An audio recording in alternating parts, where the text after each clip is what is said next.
Okay, good afternoon. Good afternoon. I have students, but I don't want us to get started too late. So hopefully they will join.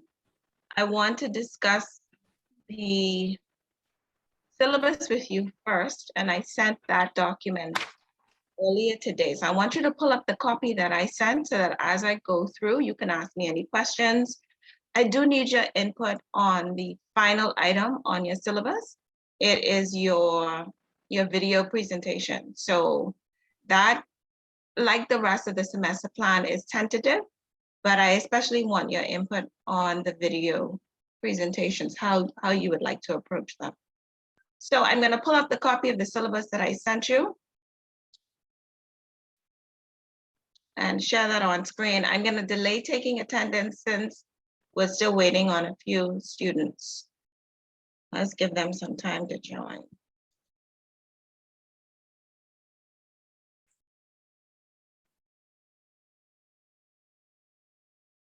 Okay, so you should be looking at the very same document that I sent. Now, I realize that I've been emailing you from another address, which is fine. That is my Gmail account. So feel free to email me at that account. I don't check it as often as the account that I've included here, the Hotmail account. You might reach me much faster because I check this several times a day. I'm available for office hours. If you have questions, you can send me an email, ask for an appointment on Wednesdays between 12 and 4, and I will send you a Zoom invite. I can answer some questions by email, but I understand that students may need more one-on-one help, and so I'm open to meeting with you before this class on Wednesday. I would ask though that if you do want to set an appointment, you don't send it the Wednesday of the morning you would like the appointment. Try to email me in advance to give me time to plan and set up the meeting as well, okay? All right, so we have some course objectives, which I spoke with you about last week.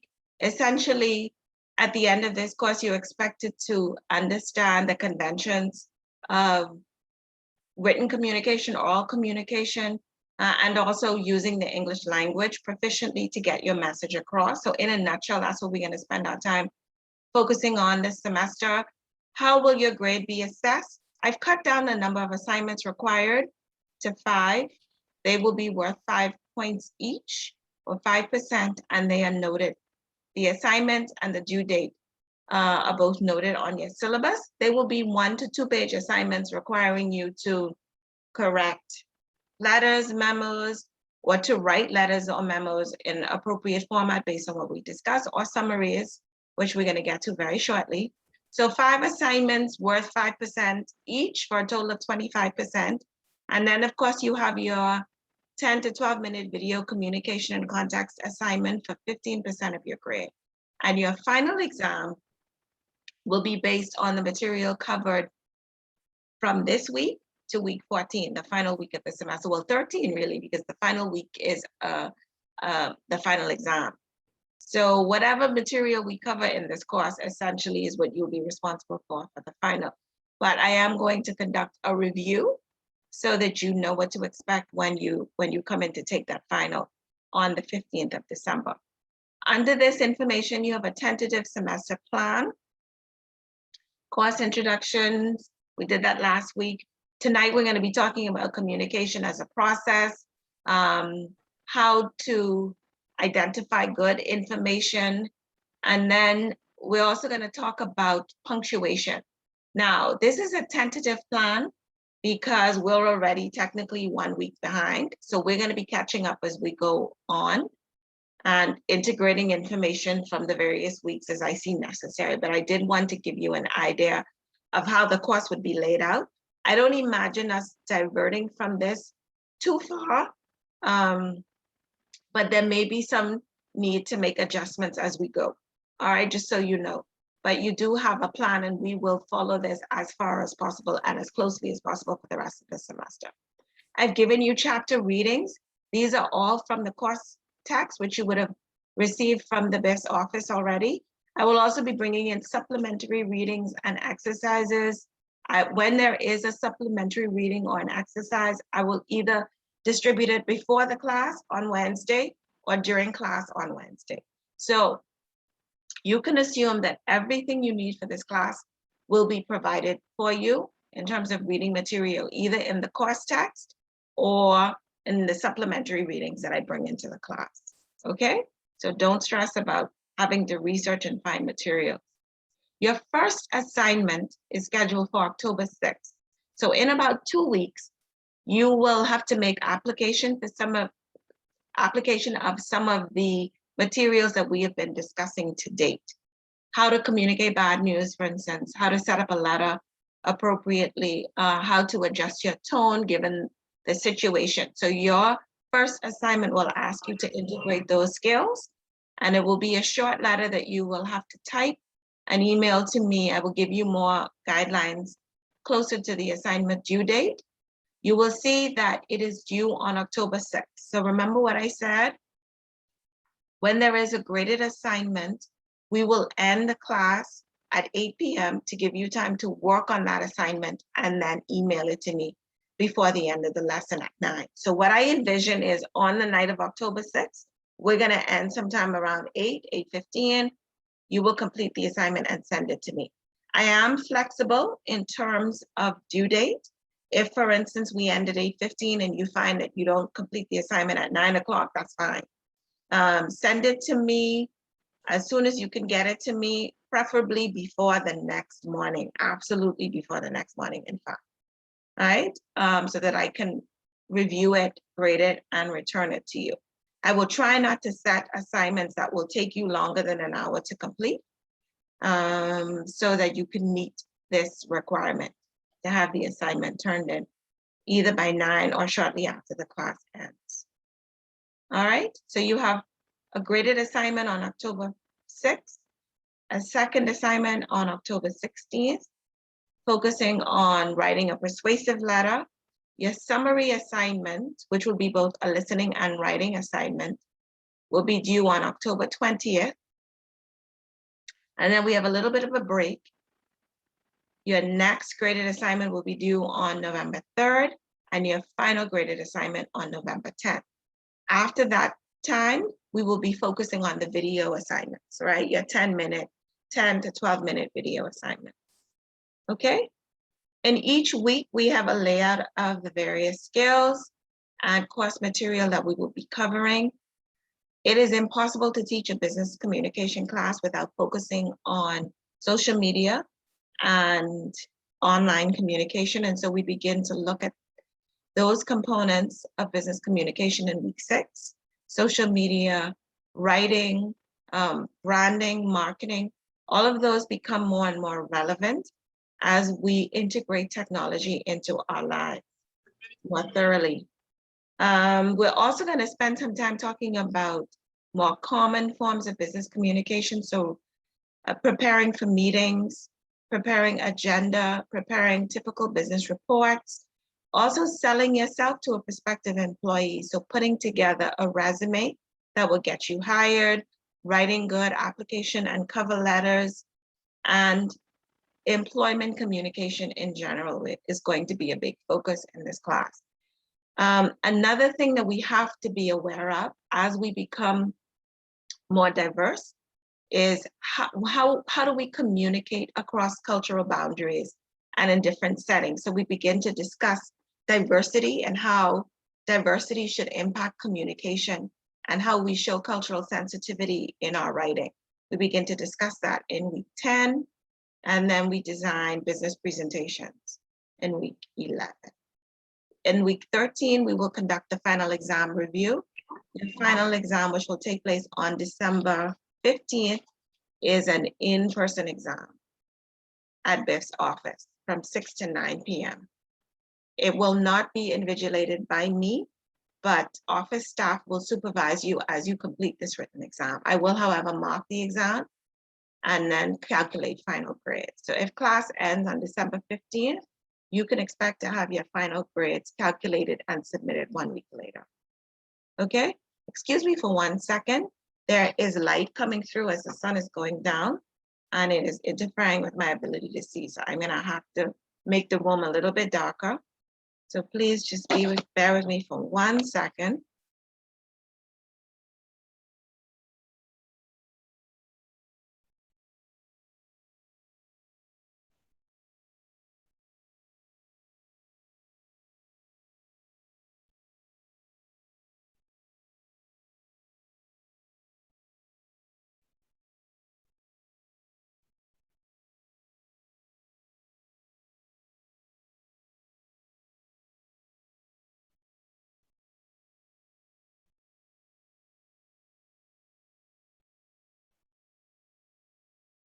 Okay, so hopefully that's a little bit better for you. It's certainly better for me.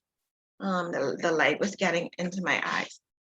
Do you have any questions about the final or any of the components on your syllabus? Do you need clarity on anything before we get to the group presentation discussion? No questions? I have one question. Yes. Okay, the appointment. 1 second for me, please. I seem to have lost even more students. Okay, all right, go ahead, Janice. Okay, the appointment, when it says between 12 and 4 p.m. Yes. Is this an in-person appointment or this is via telephone? No, not in person. If it's a small query, then you can send me an email.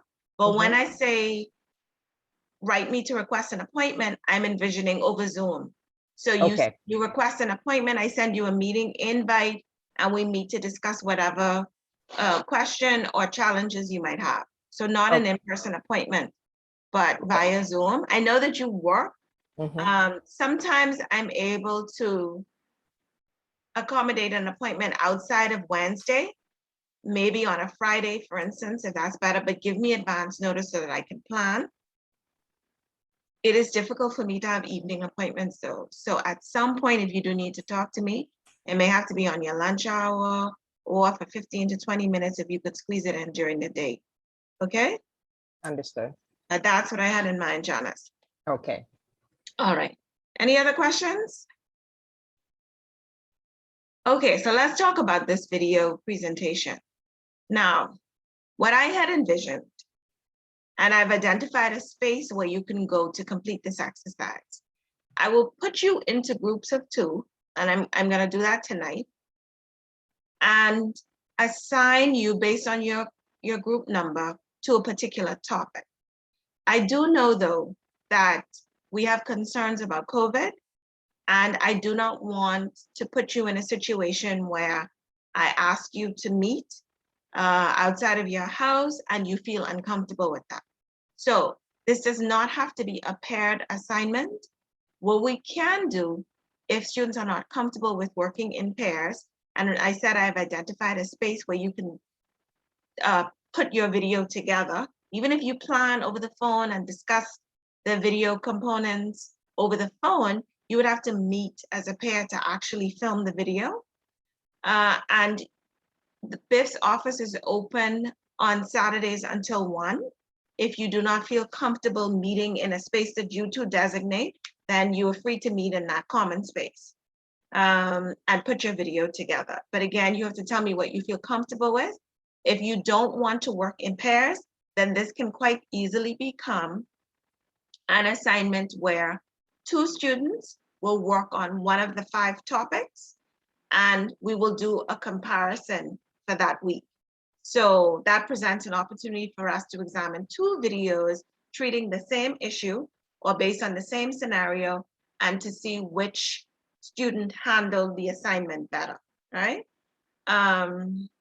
So it's really up to you to let me know what you feel comfortable with. So I'm going to open the floor for you for some feedback, but I do need consensus. I can't have some students saying, well, I'm fine with the paired video assignment, and others saying, well, I want to work on my own.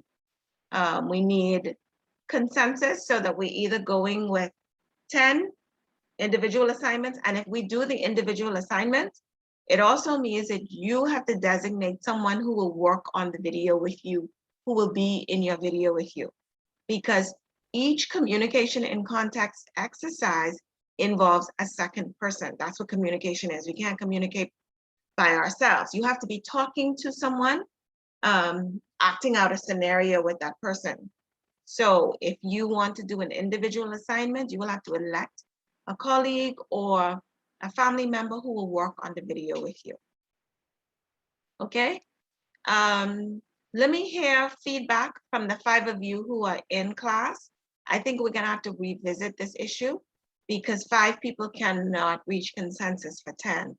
So we're gonna have to wait for more people to join us either in the lesson or next week. But tell me what you feel comfortable with regarding the video assignment. Let me scroll up a little bit so you see what is being required.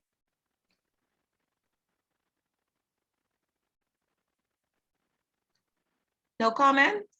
I need some opinion so we can I'm not dialogue. against it. Who's that? I didn't see the Edrico. name. Edrica's not against it. No, Anyone no. else? Natasha, I- I'm fine with working in pair. Okay, Natasha and Edrica. I'm fine as well. Me Janice. too. It's Okay. okay for me. Okay, all right. So that is the most expedient way to do this. And as I said, you have the option of going to Beth's office on Saturday until 1, or you have the option of electing or choosing a space between the 2 of you, all right? So let's look at the kinds of assignments you will complete. I'm gonna ask this question again though when we have more students. So assignment 1 or scenario 1 involves a manager who has the unpleasant task of dismissing an underperforming employee. So what you're doing in these videos is a kind of role play where you will be expected to demonstrate familiarity with the cost components that we will spend the next 14 weeks discussing. So how do you deliver bad news? How do you coach for improvement? What are the conventions of communication? Each assignment will require you to demonstrate these skills that you've been learning. So the second assignment is a prospective employee being interviewed for a job. So 2 students will role play a job interview. Assignment 3, an employee is meeting with a manager to alignment 4, you've resigned from your job, which is such a good employee.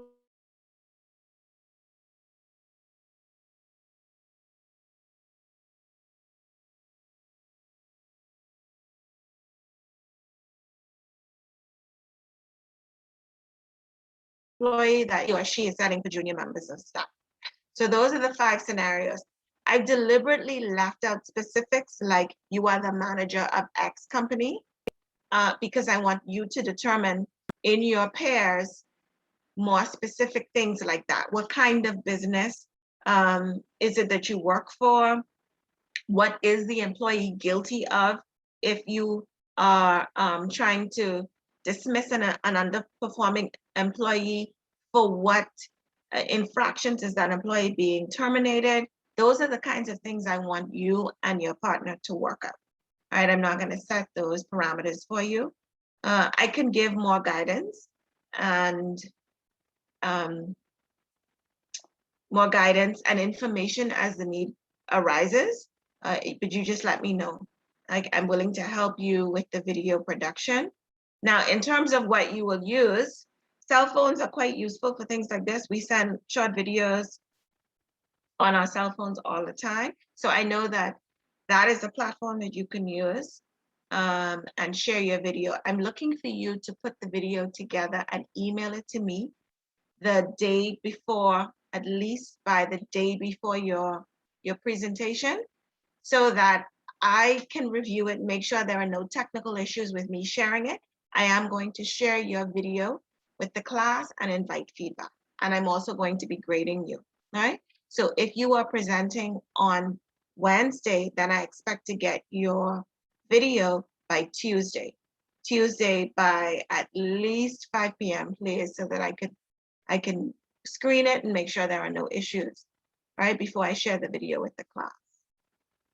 All right, so as I said, if you are assigned to group 1, you will be completing assignment 1. If you are assigned to group 2, you will be completing assignment 2, group 3, assignment 3, and so forth. Let me see if we got more students. so that I can put you into groups now. Okay, there's 6 of you.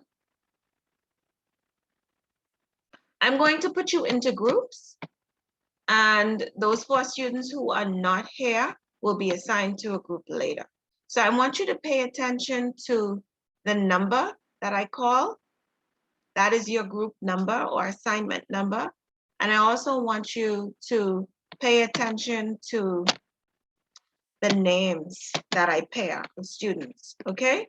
So let me create a Word document while we do this, because I want to keep a record of this as well. I'm sure some students will come back and ask for information on their groups.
Okay, so I want you to listen to the names of the students and the group numbers. Please make a note of this.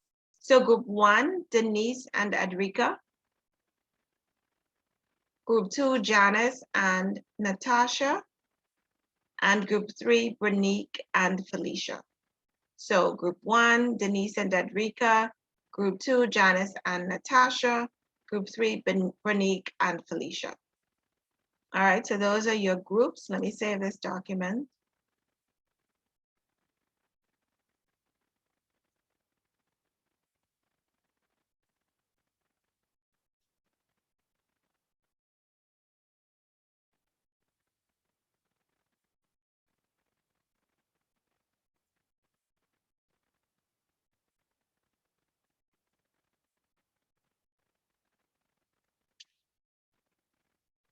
Okay.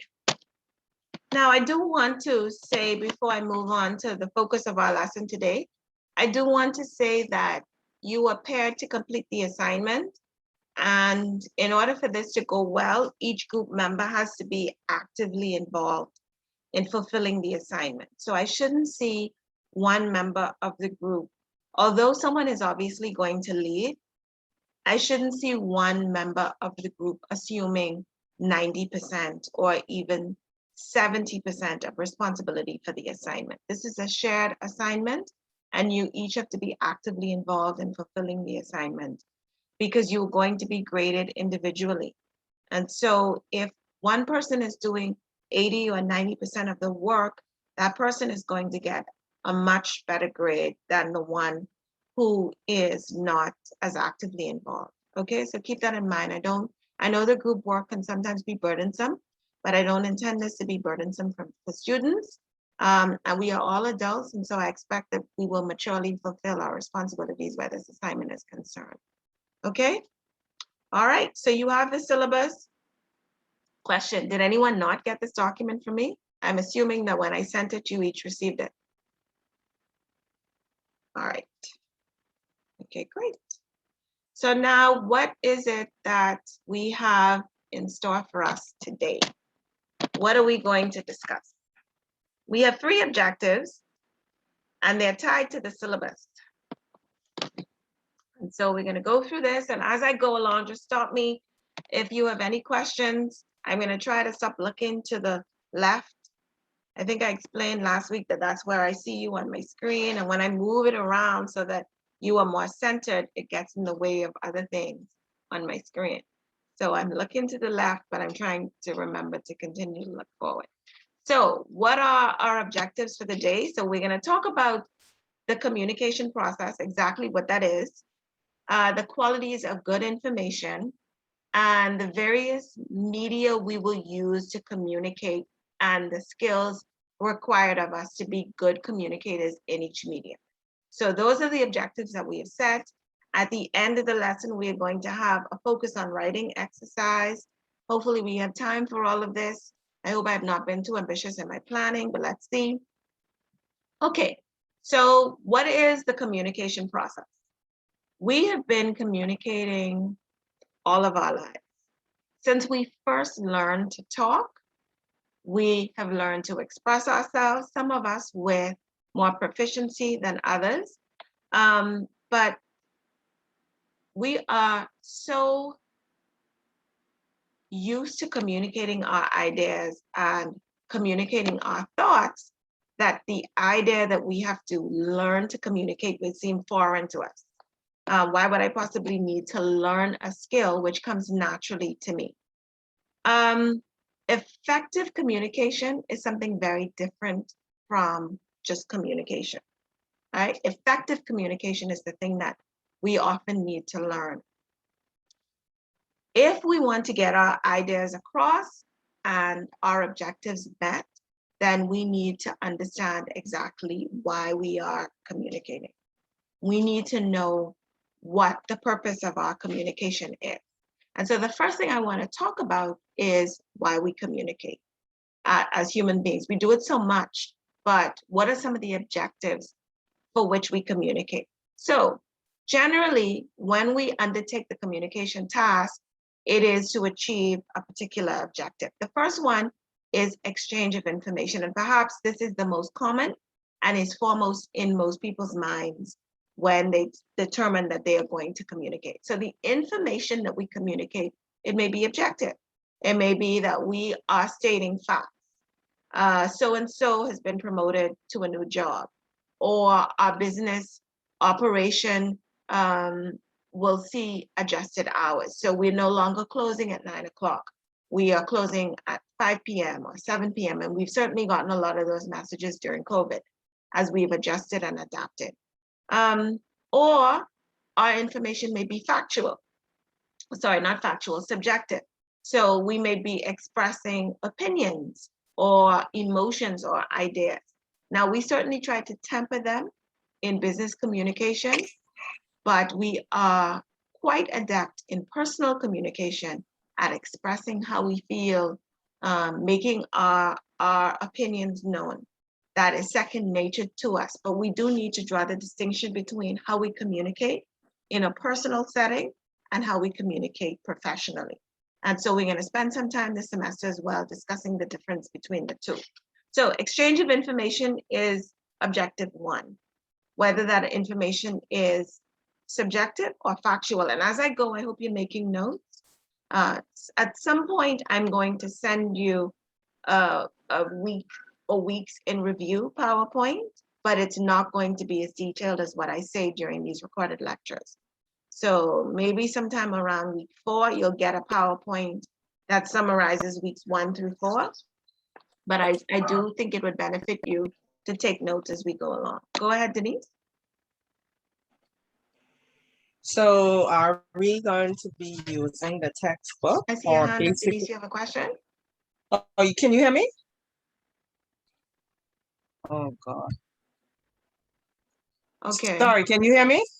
All right. If you're having some technical difficulties, you can send me a message in the chat, Denise.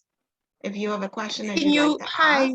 She asked. Yeah, She's no. asking if we would Okay. be using the So the textbook. second objective for which we communicate is to persuade someone. Oh, she We can't hear may us. Can't hear want us. She can't to hear us. encourage our listener to take a particular action. We see this kind of communication often in marketing, product marketing or business marketing. We want a consumer to buy a particular product. We want a consumer to take a particular action. And so our communication objective is more persuasive. We also communicate to establish relationships. This is far more common in personal communication, but even in business communication, we want to establish a kind of rapport with our colleagues. and we want to encourage a spirit of cooperation. And so we communicate in such a way to build that rapport or to establish that cooperation. Bernice, you have a question? Can you hear me? Can you hear me? Can everyone hear me? We can hear you, but I don't think you can hear us. Can you hear me?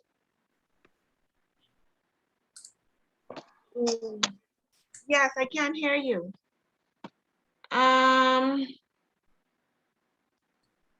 What is going on? Let me see. Let's do some troubleshooting.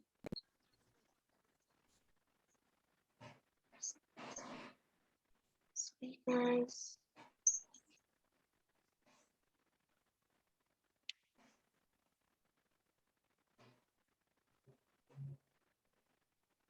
Can you hear me now?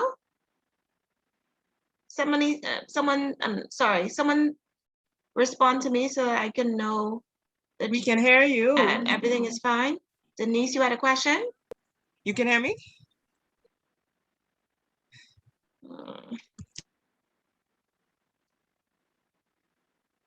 What about now? Someone say hi. Can you hear us? Better, yes. What is going Okay. on? Sorry. Okay, so Denise had a question. I'm Bernice. No, I was trying to get your attention because we noticed that you couldn't hear us. Yeah, no, I couldn't hear you. I don't know what I touched to make that happen. Let's hope I don't touch anything again. So Denise, sorry, let's go back to your question, please.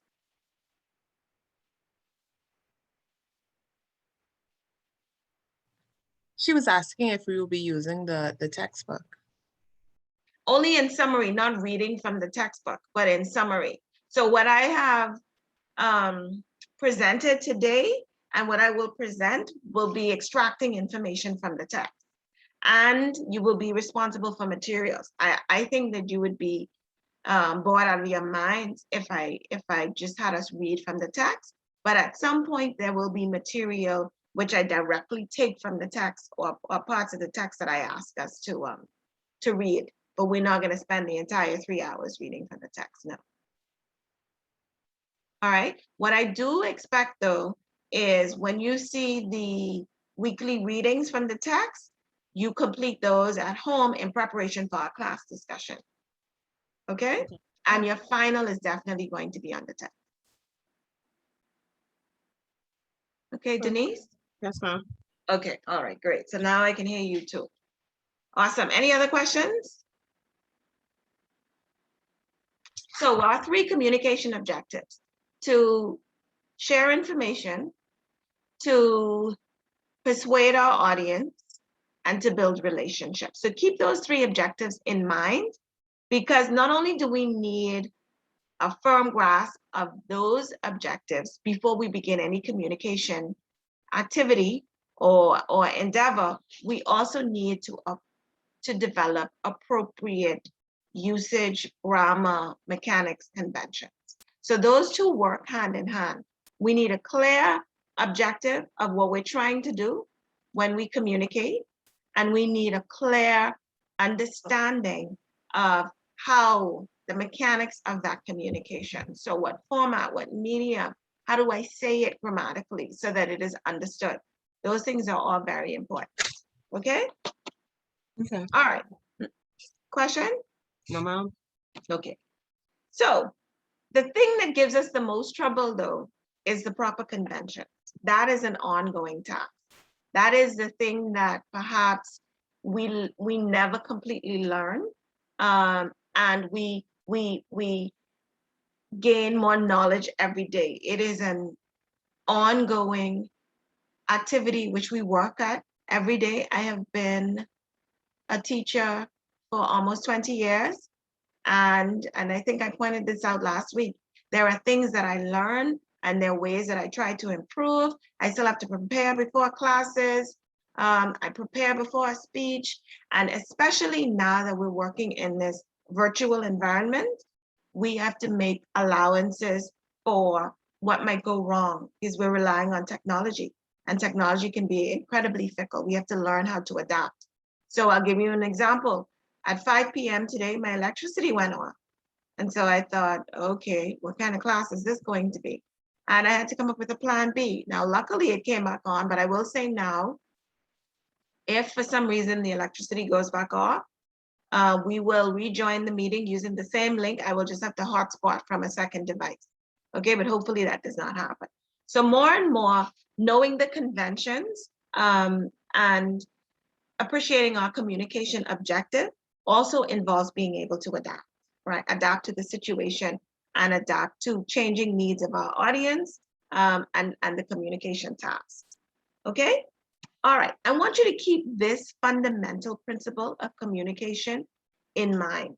And I'm going to say this now, but this is something that I hope reverberates with you from now to the end of the semester and beyond. It is not the listener's job or the receiver's job. It is not the listener or the receiver's job to decipher the mysteries of your message. It is not the listener or the receiver's job to try to decipher the mysteries of your message. It is the communicator's job to convey the ideas in such a way that it is easily understood. It is the job of the communicator to convey the ideas in such a way that it is easily understood. Sometimes when we write or we talk, we have such a clear understanding of what it is we want to do or what it is we want to say that we cannot imagine that our message might be misunderstood. Many times our message is often misunderstood, however, and we frustrate our audience. We will frustrate the recipient of the message if we are not clear in our communication, if the ideas are convoluted, if the ideas are poorly organized or poorly expressed, our listener is going to get frustrated. He or she is not going to spend an hour trying to figure out what you mean or trying to get to the crux of your message if it's overly long and wordy. They will kiss their teeth in frustration and will likely move on to something else. And what will likely be lost is the benefit to you, especially if your objective is to persuade that person to take a particular action, right? Or you're trying to build a rapport with your audience member, then you will have lost your audience because of poor communication. All right, and so it is incumbent on you as the communicator to get that message across and to do it most effectively. It's not the reader's job or the receiver's job. So, central to the communication exercise is that person who receives the message.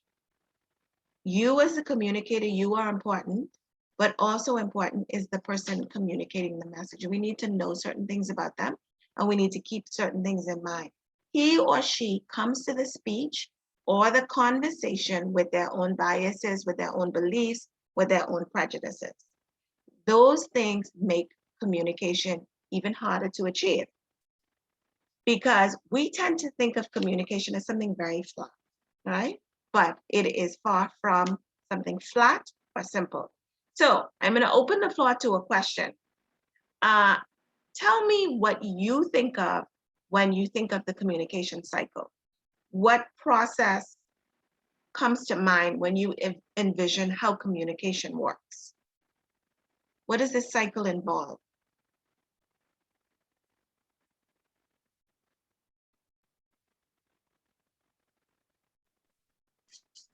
I think, I think you would have to listen. Okay, to- listening. Then you would have to comprehend or understand what is being delivered. Okay, good.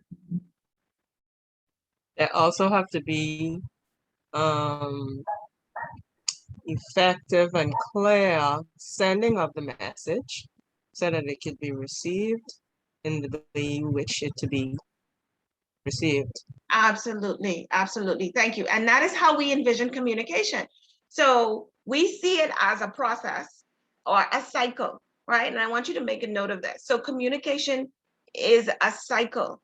It begins with a signal, and that signal is the message that we send. So that signal is the message that we send, and the communicator is the person sending the message. So that is step one. send the message. Step 2 is the receiving of the message, which is what the other student said. I saw Janice answered me, and who was the second student? Oh, Who that's is this? Natasha. Denise. Natasha Denise. answered. Denise. Natasha first and then Janice. Okay, excellent. Thank you both. And So, Denise. Denise. Sorry, Denise. Thank you. So sending the message, that's step 1. Receiving the message is step 2. Once the receiver has received the message, there is an additional step. What do we look for him or her to do? Comprehending or it. respond. That's it. So they need to comprehend. They need to send us some signals back to say, okay, I understand your message was received, and if necessary, I'm going to take action, right? I'm sure all of us have had that experience where we've sent a communication and we have asked the receiver to do something. We don't get a reply from the person. And then we follow up to see where our message is. Or before we have time to follow up, that person may send whatever information we requested, right? But in between sending the message and receiving, let's say a day or two goes by, and we spend some time saying, well, so-and-so never responded to my email. I wonder if they got the email. I wonder if they understood. So there is a responsibility on the part of the communicator and the receiver. You don't just passively receive the message. You send an acknowledgement of receipt and you say, this will be actioned, or I will work on this. And if possible, you give a date, right? That the communicator can expect whatever action he or she has requested. So that sounds simple enough, but it's far more complex than that. And there's certain things, I mentioned them earlier, there are certain things that make the communication process far more complex than we realize. We're gonna stop. I've been talking for a bit, so we're gonna break up the monotony and watch a short video that will illustrate the communication cycle, but also what it is that makes this process complex. Okay, so a short 5-minute video. So give me a minute to pull it up. Let me just stop my share for a bit. And I need to pull up the link.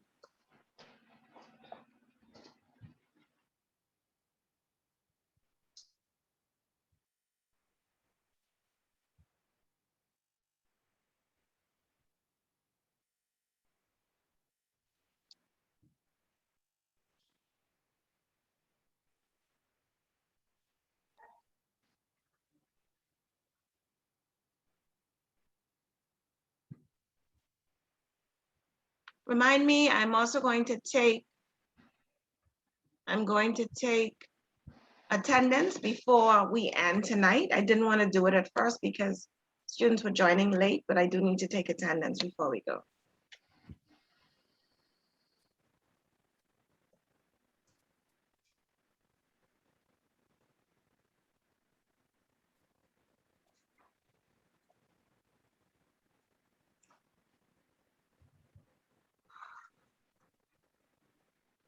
Okay.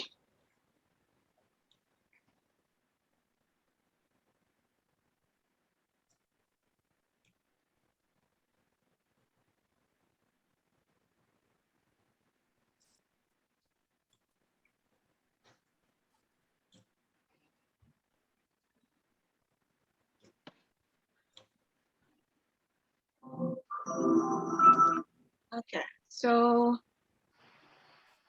I'm going to share my screen with you now.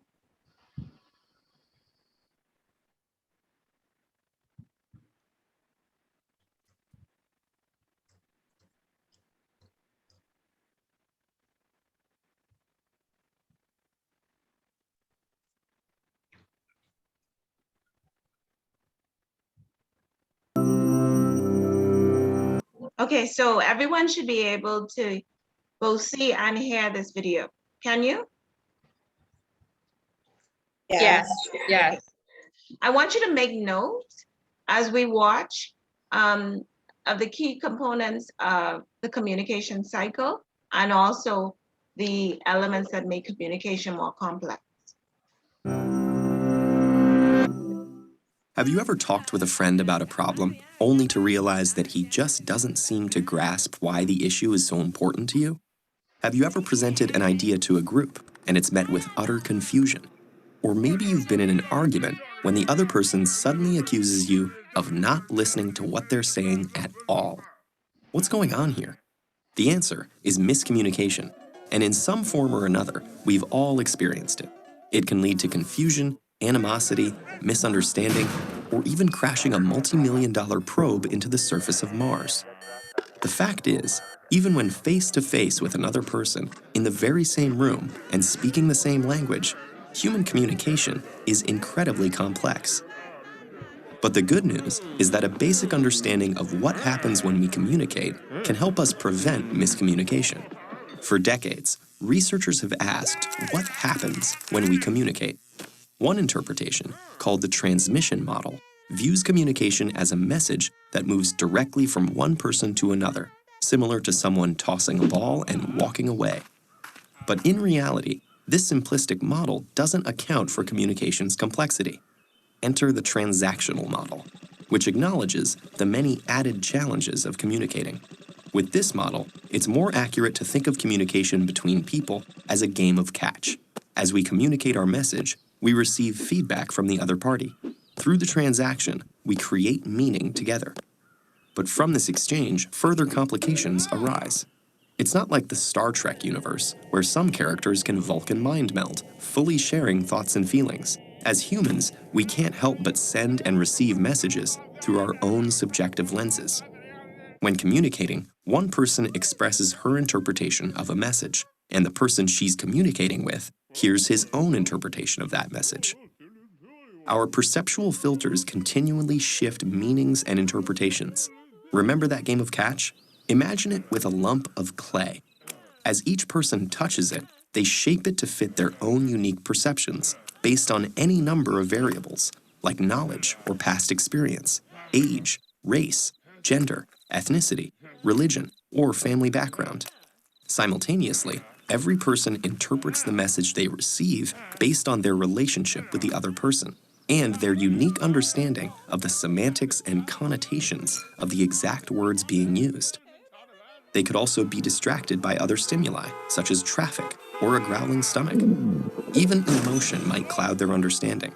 And by adding more people into a conversation, each with their own subjectivities, the complexity of communication grows exponentially. So as the lump of clay goes back and forth from one person to another, reworked, reshaped, and always changing, it's no wonder our messages sometimes turn into a mush of miscommunication. But luckily, there are some simple practices that can help us all navigate our daily interactions for better communication. 1. Recognize that passive hearing and active listening are not the same. Engage actively with the verbal and nonverbal feedback of others and adjust your message to facilitate greater understanding. 2. Listen with your eyes and ears, as well as with your gut. Remember that communication is more than just words. 3. Take time to understand as you try to be understood. In the rush to express ourselves, it's easy to forget that communication is a two-way street. Be open to what the other person might say. And finally, 4. Be aware of your personal perceptual filters. Elements of your experience, including your culture, community, and family, influence how you see the world. Say, "This is how I see the problem, but how do you see it?" Don't assume that your perception is the objective truth. That'll help you work towards sharing a dialogue with others to reach a common understanding together.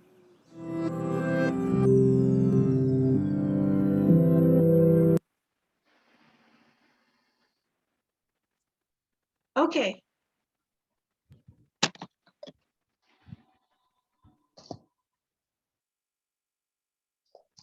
Okay, so that video helps us to conceptualize communication as more transactional than something flat. What is this transactional model of communication? And that video focused more on oral communication, but we're gonna adapt what it says to written communication as well, and look at some scenarios where communication may be skewed because of personal biases. But what is this transactional model of communication? How does that work? It encourages us to see what about communication specifically. And the analogy of the lump of clay was quite fitting in helping us to understand communication as a transaction. What did the narrator say? Did you miss it? Was the video moving too fast? No, I don't know it word for word, so, but it's basically. If it is saying- a transaction, it Can means you repeat the that question? it is far more dynamic. And this exchange between two people is determined by, or the success of this exchange between two people is determined by their own personal biases and the history and the background and the knowledge that they bring to this communication act, right? He uses the example of active listening versus passive hearing, where in conversation with someone, we may expect certain cues from them. There may be verbal cues like the nodding of the head to show agreement, or non-verbal cues like the nodding of the head, or verbal cues like, okay, yes, all right, I see where you're coming from. We tend to rely on those things, and when we don't get them, we say that the person is not really listening to us or not really paying attention. We have to account for the kinds of distractions that impede our message from being heard. When we look at communication as a transaction, we are forced to focus on the fact that there is no objective truth. There is no 100% accurate, fixed way this message might be interpreted, and we need to make room for misinterpretation. So I'm going to give you a scenario, and I want you to tell me how the transactional approach to communication comes into play or is illustrated in this example. So you are, I don't know, working for a particular firm on the island, right? And there is a colleague whom you believe to have some sort of dislike for you. Or they may, like Bahamians say, want your job. And so this employee has in the past, this colleague has pointed out mistakes that you've made in company documents, but pointed it out not in one-on-one conversation, but more publicly. So they may send a reply to some message that you've sent, but copy in your supervisor and their supervisor to make it seem as though they are highlighting your errors, right? So this is your history with this colleague. And most recently, you've worked on a report and you have had to copy that colleague and others in the communication. And the colleague responds by sending a list of points that you need to work on to improve the communication. He or she, though, copies 4 or 5 office staff in the communication, in this email suggesting how the report might be improved. How do you receive that communication? How does your perception of that employee, how might it impact the action steps you take in resolving any issues that were brought up in that report or in that email? What do you do in a situation like that to improve communication? Or first let me ask, what is the human response? And then what do you think is the more professional response? The human response would be like, I'm talking to myself tonight. you can't hear me? Can you hear me? We can hear you. She can't hear us again. Can you hear us? Do I need to repeat what I said? You need to Are we type it in. muted again?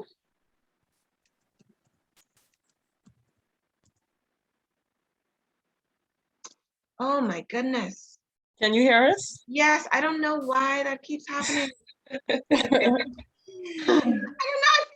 I feel like I'm talking to myself. I am talking to myself. Okay, no, well, actually, you were talking and I can't hear you. Okay, I don't know why that Right. keeps happening.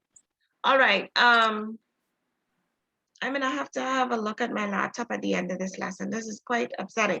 Okay, so how would that communication be received? And how do prejudices and biases create a problem? Anybody?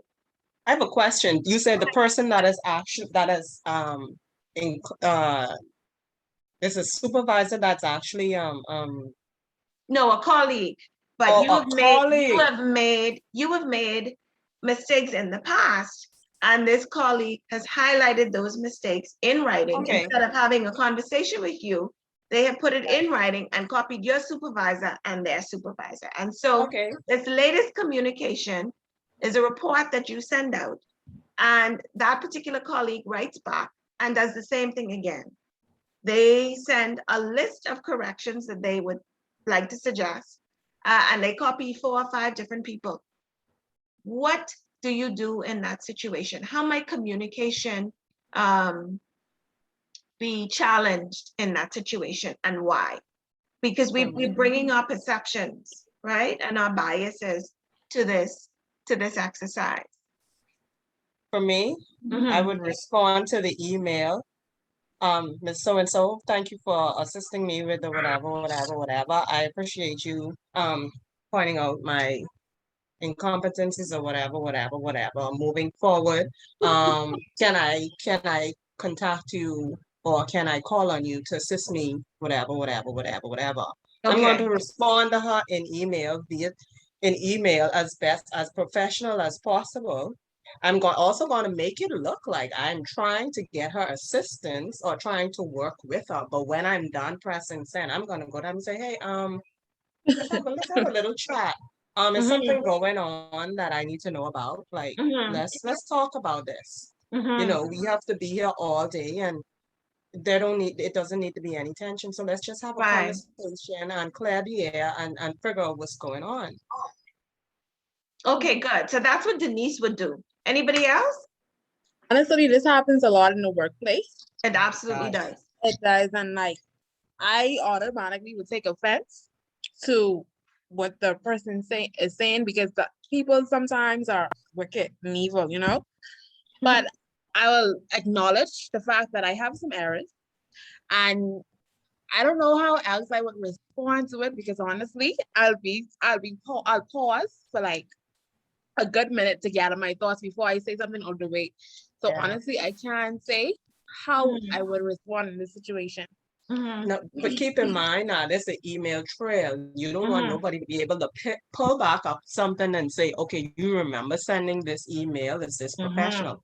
Therefore, you have to not say make it look. You have to, can I call on you for assistance, or can I look to you, whatever. Make it look like I am trying to include you in the moving forward. However, after that send has already been sent, that enter, I'm going to have a conversation. I love conversations, and I feel like conversation clears the air. It sounds like you going to have a confrontation. No, it's not confrontation. The reason why I asked you if it was a supervisor, because you need to know who you're approaching and how you approaching. That's true. If this is my colleague, and Peter ain't no better than Paul, we gonna have a real heart-to-heart conversation. I ain't trying to pretty nothing up. But if it's a supervisor, you need to know you can't speak Ebonics to your supervisor. Whereas my colleagues, I can speak Ebonics. You know, so this does happen often, and thank you both for sharing. Does anybody else have anything to share before we discuss what Denise and Felicia, was it Felicia that answered me? Yes. Does anybody else have anything to share? I think one of the things too you need to be mindful of, and Felicia touched on it, is the pause button. Because a lot of times we allow our emotions to get the better part of us. And when we respond, being on that emotional high, it comes out in our writing. So I think it's important that you pause think it through, and then respond. I do agree with Denise somewhat. I don't know if I will invite you to provide me with any feedback. I will acknowledge the receipt of it and thank you for the contribution. But I don't know if I will entertain you in terms of you providing me. Feel free to send any other corrections and no. And I think I will address. yes, you will address in person because you need to have that you need to have a good working relationship in order for you to move on. So it needs to be addressed, whether or not that person accepts it in a manner where the relationship will continue or not. You as the bigger person need to address it. Okay, excellent responses. Okay, so suppose I say to you, that employee is interested in your growth and development, and perhaps your prejudgment made you take offense too easily.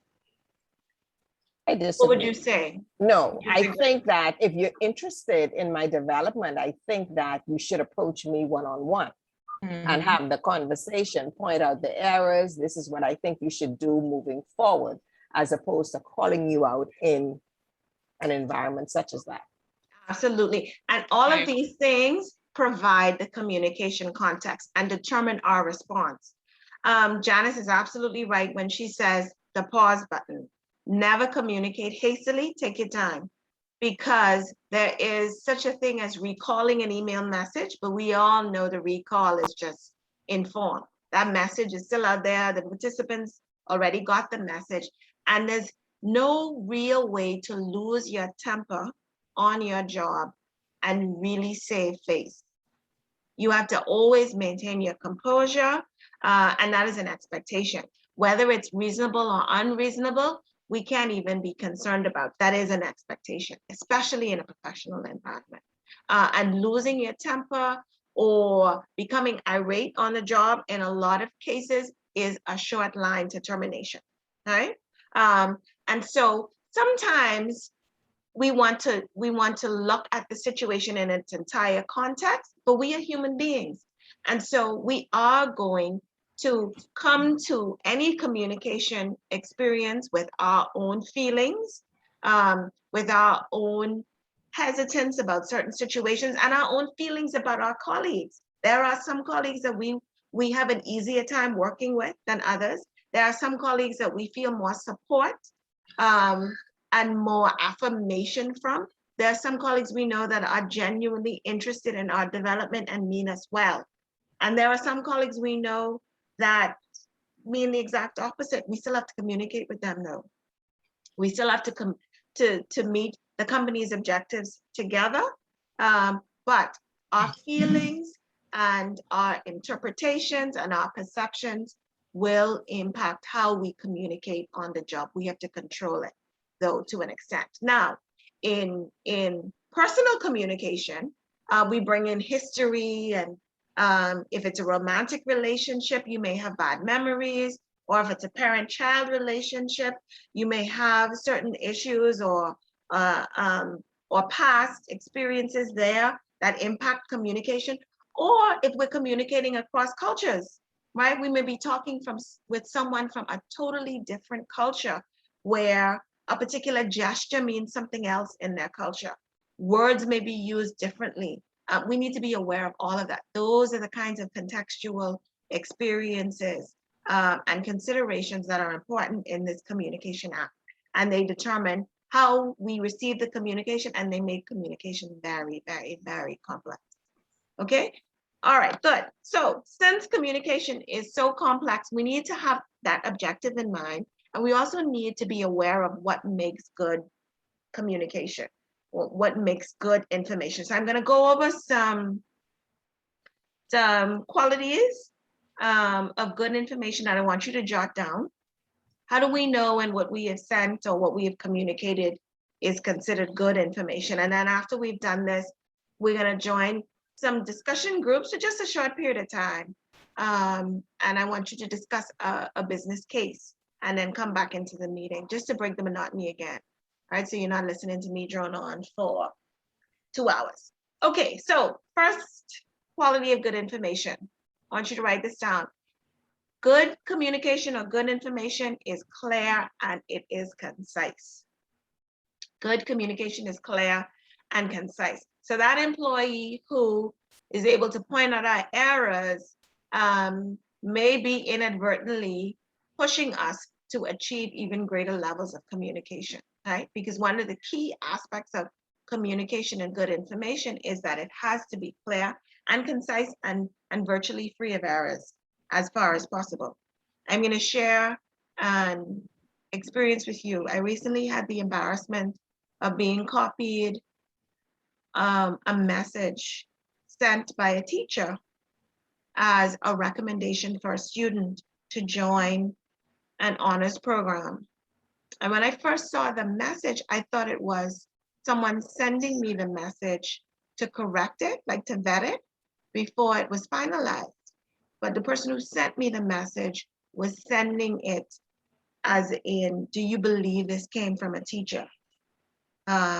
At tertiary level, do you believe this came from a teacher at tertiary level? And I was shocked because it came from an outsider who had received the message from someone with whom I work. And so you have these judgmental eyes, and I'm thinking, wow, how embarrassing. People make judgments and conclusions. That person who wrote the message may be quite intelligent. We are not all adept and skillful at using language. For me, that's not necessarily a marker of intelligence. For many people, though, it is. And so errors may be related to drafting, writing or editing the message, and or reader response, as the video we just watched illustrated. But errors form judgments. They cause people to form judgments about us, and often unflattering judgments about our level of professionalism and expertise. And so the key thing about good information is it has to be clear, it has to be concise, and it has to be error-free as far as possible. And as far as possible, because sometimes no matter how many times we look over a document or we look over a piece of communication, 1 or 2 errors may slip in. And we sometimes need a second eye. But even then, you know, an error may slip in. We are human. So within reason and as far as possible, free of errors. And certainly there should not be glaring errors in terms of accuracy of information. All of those things reflect on us as professionals. Clear and concise information also pays attention to the volume of what we share. A 100-page report is certainly not concise, is not brief, especially when we could have communicated or met our objective with something far more concise and that meets the audience's needs, right? The second quality of good information is that it's timely. It comes to the listener or the receiver when he or she needs the information most. It is accurate and it chooses the best medium to communicate the information. So it is timely, accurate, and uses the best medium. Don't send a memo if a phone conversation might work, or an email if a phone conversation might work. Don't send a 100-page report if some tidy infographics and charts will communicate the information more effectively and more appealingly to the receiver. And another quality of good information is that it is not communicated in a way that the reader finds offensive. And so that requires some knowledge of the reader's background, the reader's cultural considerations, and we want to be sensitive to that. And as I said, as we live in a diverse, more and more diverse society, that consideration becomes even more important. Okay, so I want you to keep those points in mind when you're thinking about what makes good information and the components that you need to include or be aware of. With that said, I want to present a case to you, ask you to examine the case, and I'm going to put you, we have 9, so I'm going to put you into 3 groups of 3. Well, no, 8, because I'm a participant. All right, so we're gonna have 3 groups. 4 groups of 2. Well, we'll have 4 groups of 2. I didn't want 4 groups because it's gonna be a lot of feedback. It's okay. All right, so I am gonna put you in pairs for this assignment. I want you to discuss the limitations of communication and what could have been done better, right? Okay, so I need to share my screen with you again, just so we look at the material as a group. And then you will be put into your breakout rooms.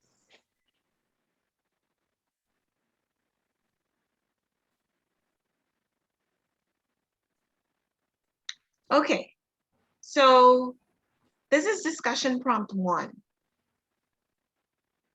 And I'm going to put you in groups of 2 to discuss this prompt. I imagine that your discussions will yield about the same conclusions, but it might be interesting to hear the different ideas you come up with. So this is the business case. As a sales manager for a chain of grocery stores, I was asked by my district manager to prepare a report detailing the impact COVID-19 has had on company sales from August 20 to August 2021. This report will be discussed at our regional sales meeting in 3 days. My report must provide sales data for each of the 20 stores in our chain. It must account for changes in inventory and prices due to disruptions in supply and shipping delays. It must also outline the sales strategies undertaken in each store to offset losses where they occurred, and must detail the success or failure of those strategies. I was able to complete a detailed 50-page report the morning of the meeting. After proofreading the report, I sent it to each of the 12 meeting participants, asking them to review the report, to compose questions, and to come to the meeting prepared to discuss the report's findings. I worked diligently to complete the report. I was both proud and relieved when I emailed it to meeting attendees at 11 a.m. in preparation for our 12 p.m. meeting. So that is the case. Now the assignment. In your small groups, discuss the objective of this communication exercise, i.e. the report. What was the medium selected to present the information? Could a better medium have been chosen? What did the sales manager do right? What did he do wrong? What limitations and complications do you think he faced in preparing for the upcoming meeting? How might he work to overcome these limitations in future? What challenges will meeting participants face? We can't neglect audience in our communication activity. So how are they challenged in this communication exercise?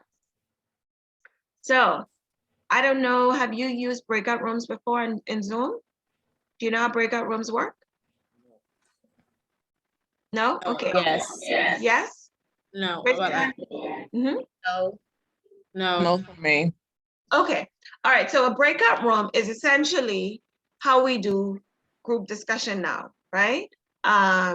If we were in a class, I'd say, okay, you two move over to this side of the room, you two move over to that side of the room, we're not in the class. So what I will do is open 4 breakout rooms. You are going to get an invite to join that breakout room. You're not leaving this meeting. You will have 15 minutes to discuss this case in your discussion. I'm going to send it to each of you so that you'll be able to pull it up by email, right? Right now, you can only see it through my screen share, but I'm going to email it to each of you. And you and your partner will discuss these questions and jot down any notes. At 14 minutes, you are going to get a 60-second warning letting you know that your breakout room will close in 1 minute. Once it closes, you will be automatically moved back to the main meeting where you will see me again and we will continue our discussion, right? Okay, so I'm going to open the breakout rooms.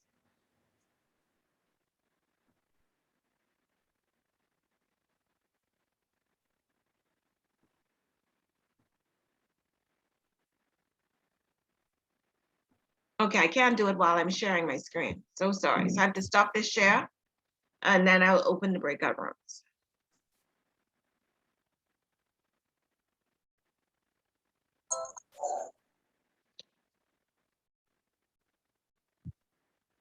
Okay, so Natasha and Tanisha working together, Jules and Felicia, Renique and Adrika, Denise and Janice.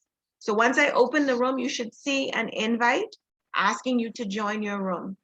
And you and your classmates will discuss the case and then in 15 minutes come back to the main room.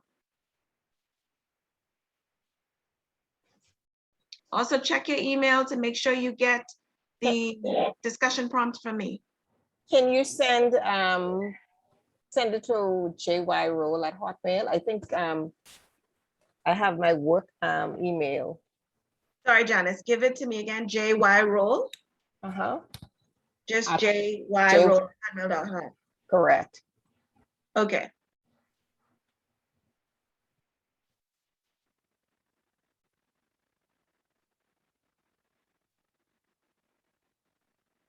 All right.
Okay, welcome back. All right, all 8 of you are in the meeting. So let's hear what you came up with in your small groups regarding the discussion. Let me pull it up on my screen.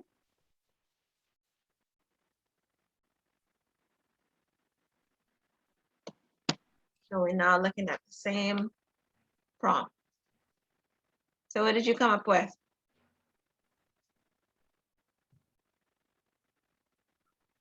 Just make sure there's nothing going on with my mic. So anybody goes first? How does it work? Sure, you volunteer. Any group could speak first, that's fine. Janice, you wanna go, can we go first? Yes, yes, you can begin. Okay, so we had a very lively discussion about, Okay, uh, good. yeah, about this 50-page report. Um, and what we came up with was the medium, first of all, I think, I think it could have been a better delivery Okay, method. okay. Mainly because of the time limit that he was working with. He was working with a report that needed to be discussed in 3 days. Mhm. And obviously it needed to be in depth because of you had 20 stores for a year. COVID is fairly new to everybody. When some stores were winning, some stores were losing. So the magnitude of the report, what we really discussed was maybe he should have had a Skype meeting with the 12 to get their feedback. Mhm. Because with the 50-page report, there's not enough time to read it. You're gonna be glancing through it. You're gonna miss some things. There's not enough time to get this information to me, to read it, to compile information that you would need to now present to other people. It's too much. So we decided that maybe he should have done a Skype meeting, maybe he should have done a Zoom meeting to get the 12 feedback one time, whereas you could have a collective group discussion, Okay, so whatever. you all agree that the 3 days was too short, right? It Yeah. was Yes. too short. Yes. Let's say Yes. for the sake of argument that there was no way around the 3 days. All right. So now what do? You have 3 days. So But we also discussed that he should have brought other people on board. Okay, Three- yes. So you need an entire team because you Right. said get the feedback of the 12, but and so when you're saying instead of a meeting, this big sales With meeting in 3 basically with days. the compiling of the information, he should have gotten other people involved, Yes, he getting needs this a team. information. But remember Yes. now, the 12 are attending the meeting. They're not necessarily responsible for the information. okay, what he could have done as well, the other thing that we discussed is there are 20 stores. So he could have gotten whomever those persons are that are in charge of the stores. He could have reached out to them and have them compile what it is that he needed from each store. Yes. And once they would have provided that data, then it would have been easy for him to either put together a summary report and then take that summary report and do the Skype with the 12 persons, because it does indicate that he emailed it to them just an hour before the meeting. So he could have taken that in the summary, send it out to them just to get their feedback. Or the other option was either have a Skype meeting or Zoom meeting to kind of discuss it just to get feedback. And then they would have been ready for the meeting at 12. Okay, yes. So the first problem is a report, right? Right. And a 50-page report that you send to people 1 hour before the meeting. Like that's an obvious no. And Right. you actually want them to engage with you in this meeting about the findings of this report. Exactly. So you're gonna need a lot of graphics, a lot of charts, and something that is maybe 5 pages. So how do you condense 50 pages to 5? And as Janice and Denise are saying, he needs a team. And let's assume that he has a team and was able to put together this report, because 3 days is a short period of time by any stretch. Any other suggestions? Anything that he could have done better? We know the medium is poorly chosen, right? You don't need a 50-page report. You need something that's virtually and visually stimulating, right? Not something that people will have to read because you don't give them time to read it. Right. And you also need to manage your expectations. It's one thing to send them, even if it's 5 pages long and you send it before the meeting, you say, we will discuss this in the meeting, allow time for you to review and then offer feedback at a later date. Yes. You cannot expect people to think on the fly like this. Yeah. Okay, good. Any other group came up with other findings or things that they want to share? Thank you, Janice and Denise. Yes, We Natasha, we said PowerPoint could have been used with graphs and charts to compare the different years in the different stores. Yes. We could have probably had weekly or monthly reporting if that wasn't in place for each store. So in time to gather The ease the of information. information. Yes. Because the report was so, I would say, complex, the participants might lose focus and probably get confused on what they're reading. Because no pictures, nothing, just words. Right. You will get lost. Like the delivery wasn't clear. Good. I was thinking he probably should have split the stores into certain regions like West region, East region on different dates. Probably could have done that too. Is that going to give us a complete, say we have 4 stores No. in the West, is that going to be enough breakdown for us to show the specifics required for this report? No, but I would have compiled it, like it would have been 3 days, West region, and then we do a final, analysis on the Okay, fourth. okay.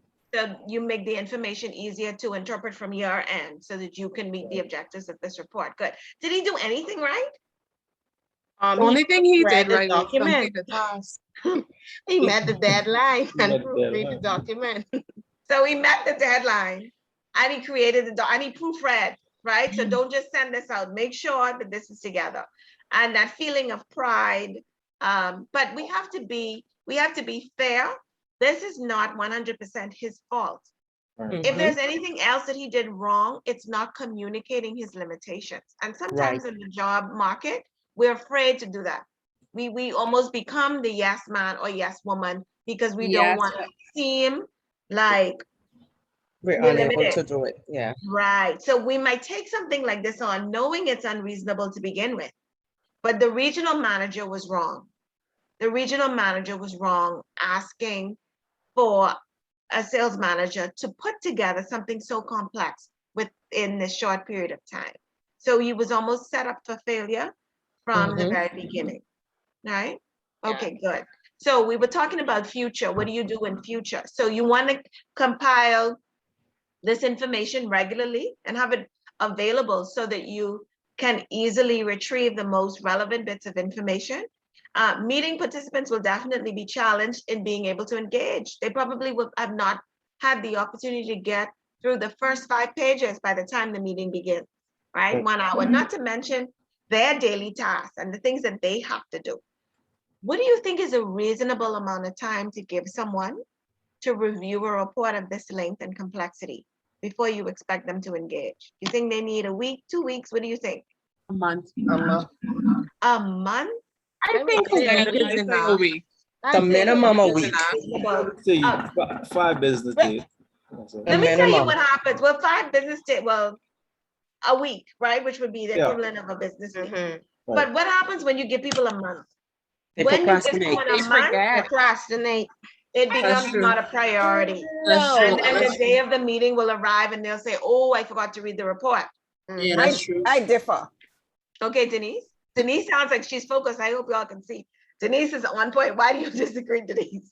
No, this No, this is no, that Janice. was Janice, Denise. mixing you and Janice. No, let me tell you why I differ. If this is a regular reporting, right? Mhm. You know that every month I have a meeting and I have to provide a report. So if it's a regular report that you're providing every month, you as the person who's responsible for that report, you will ensure that every month that report is ready for submission, and you know the data, you know the information that you need to garner in order for you to have a complete report. So so a month, I do not think is an issue. No, a month to give people time to review it. That's what we were asking. Oh, okay. Not to Gotcha. prepare it, a month to give the meeting participants to review it. That's a long time. Okay, gotcha. And that's another thing as well.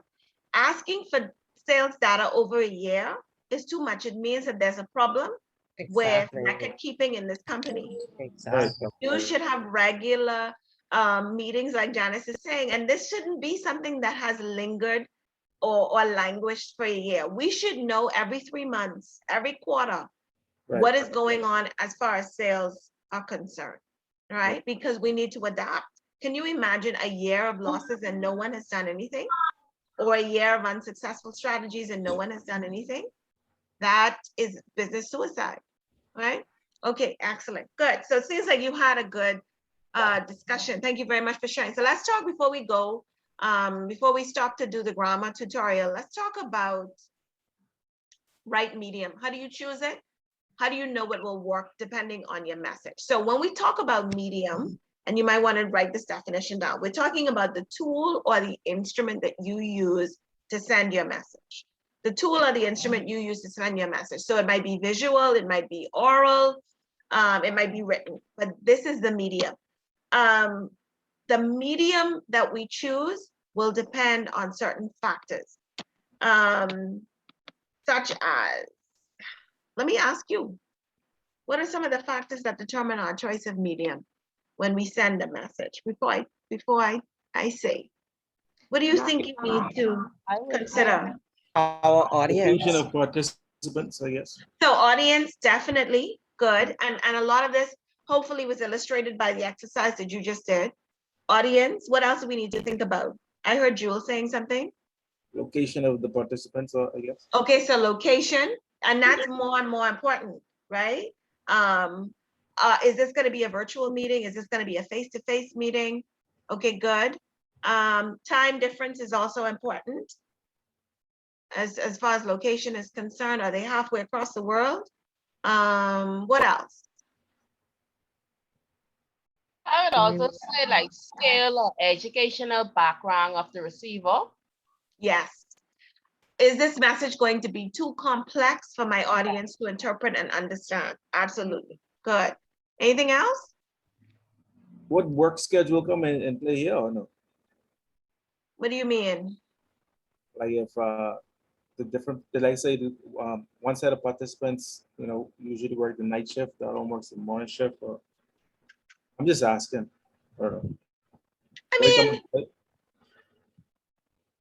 I don't, tell me how you think it might be relevant before I say no, because it may be something that I'm not thinking about. To me, the receiver can review the content in his or her time, whether that's they arrive at work at 5 o'clock or they've been there from 7. So I don't believe schedule is so much as important as location. But tell me what you were thinking about. No, I think you cleared it up a little bit. Okay. All right. Anything else? All right, good. So those are some of the considerations, things we need to think about. Others, time. How much time do I have to prepare this document? As the example we just looked at illustrated, 3 days doesn't give me a whole lot of time. And so I'm going to need to work smart. And I'm also going to have to think about the recipients of this message, right? Somebody said complexity, good. Do we need a written record of this communication? That also determines medium. Do I want this in writing? Yes.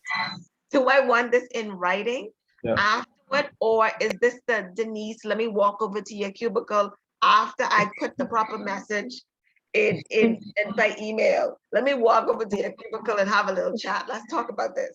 Hey, facts don't lie. Jules? Facts don't lie. I can hear you.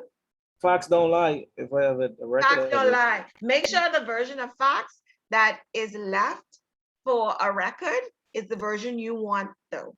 Right? It's the Yes, version you want spread. exactly. Because what did Donald Trump say? Alternate facts. It is, what was it? That he coined a term. That's oxymoron. It just doesn't exist, right? But you want the version that's left for posterity to represent you best. And then you also want to think about the need for confidentiality. Is this sensitive information that I'm sharing? And do I want to control who has access to this? And that is particularly relevant the more we communicate electronically and online, because we all know that deleting a message or deleting an email is not exactly erasing it, right? That record would remain. And so we need to be very careful when we put pen to paper or when we type and hit send. Okay, so depending on the kind of medium we are using, whether it is oral, written, or visual, we need some skills. So in order to be good oral communicators, so we're talking about the telephone conversation, the speech that we might prepare, what skills do we need to have? What do you think is key?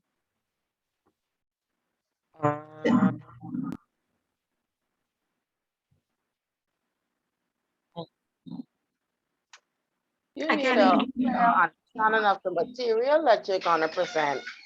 Okay, good.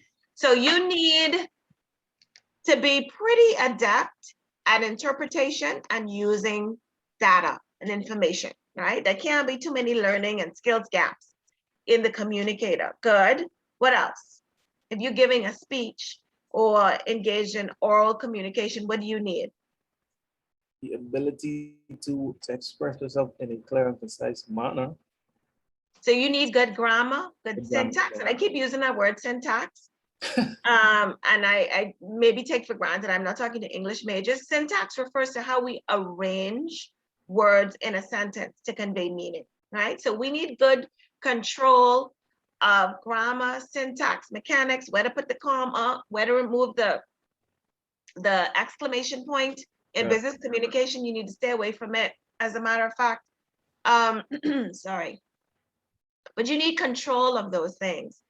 You also need expressive delivery. You can't be monotone in your speech if you want to keep your audience's attention. It's Right? engaged. And you're going to need good knowledge of whatever platform or software you're using.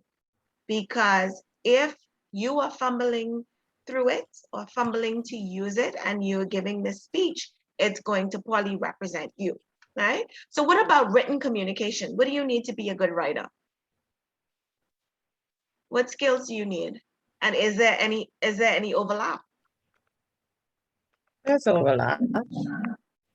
Absolutely, you need the same grammar, communication, written skills, good syntax.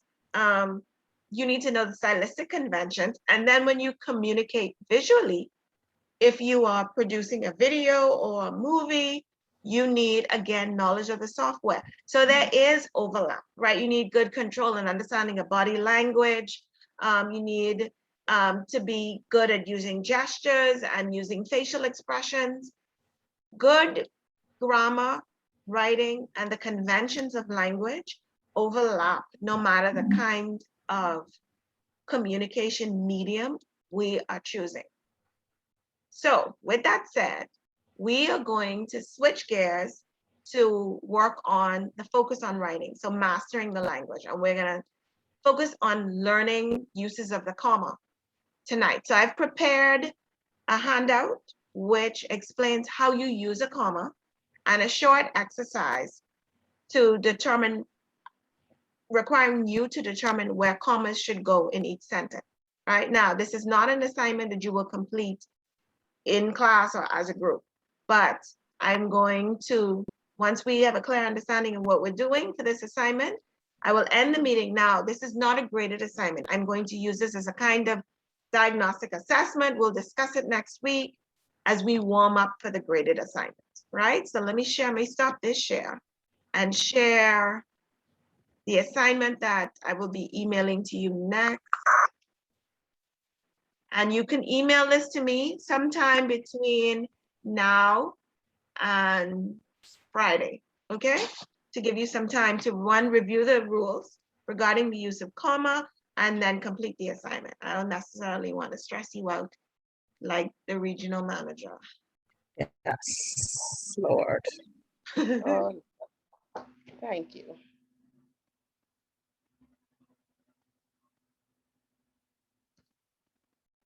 If you need the weekend, that's fine.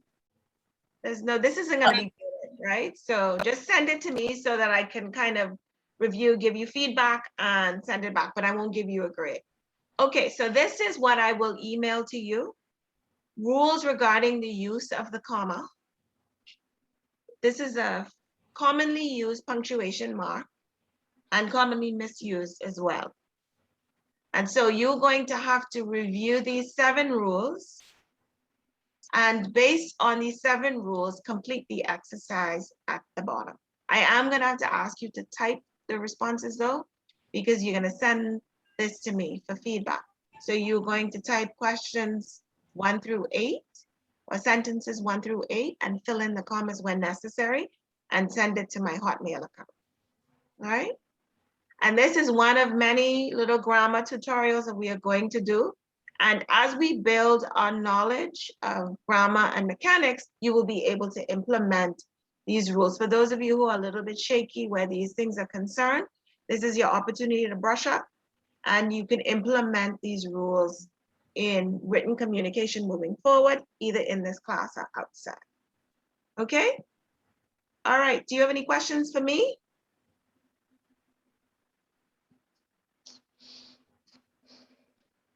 Any questions? No, I don't. Okay, excellent. So I think we had a good discussion. I'm going to leave you. For those of you who are not mentally tired, you can work on this exercise now and send it to me. That's fine. Those of you who need a break, because usually we have 2 15-minute breaks, but we didn't. And so you can have a break now before you come back to this. It's totally up to you. Okay, if you have a question for me that you don't want repeated in the group, just stay behind and you can ask me. But look for this email. It should be coming from me in a few minutes. If you don't have any questions, then you are free to leave. I will see you Don't next. forget to take the register. Thank you to that person. Yes, let me do that before anybody goes anywhere. Let me pull up my documents. I knew I was going to forget. What time is it?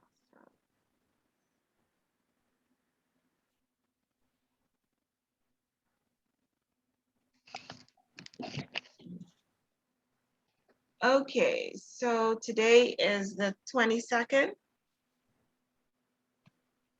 Natasha? Yeah. Bernique Bain? Hair. Tanishka, sorry, Cobra? Hair. Helga Cummings? Mikhail Nabi? Edrika McKinsey? Hair. Jules Massador? Present.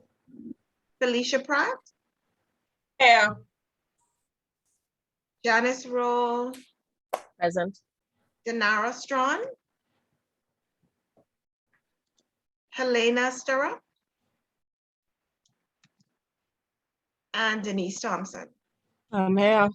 Okay, good. So we have 4 students absent tonight. All right. Is everyone getting my emails?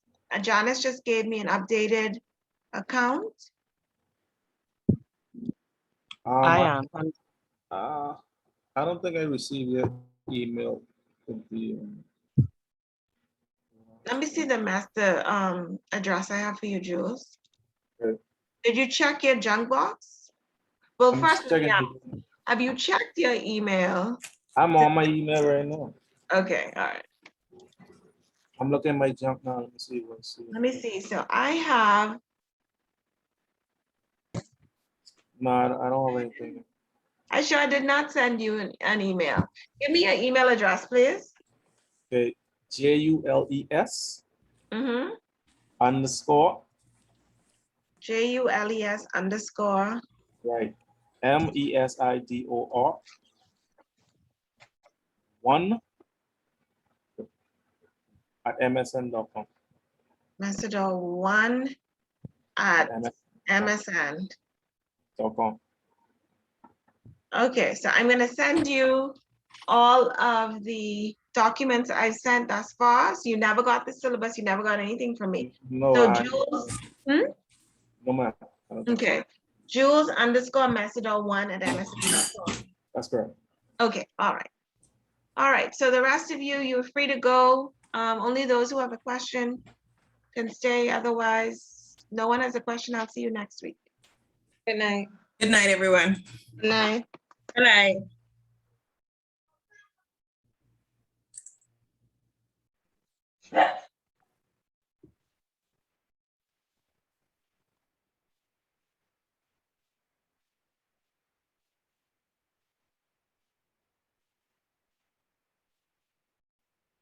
Tanishka, you have a question?